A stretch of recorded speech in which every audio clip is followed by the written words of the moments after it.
Hey, it's Cindy, your hair care specialist here at Super Hair Pieces. Today we're going to talk about some prep work before going to your hair extensions appointment.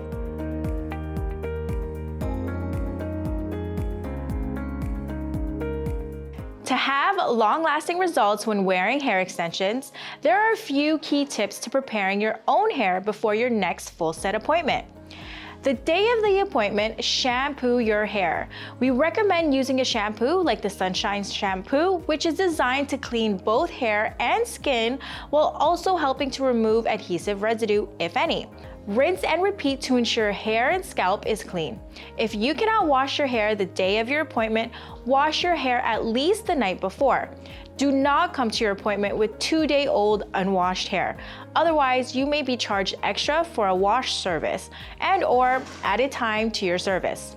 Do not use any conditioner or apply any styling products. This will help the bond to stick to your natural hair better, and if you are doing glueless methods such as beads or sew-ins, it will prevent the beads from slipping and the threads from loosening.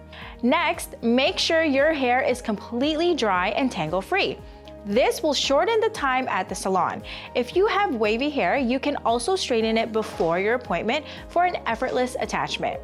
If you enjoyed this video, be sure to subscribe and hit that notification bell. I'll see you next week on Expert Talk Babes Edition.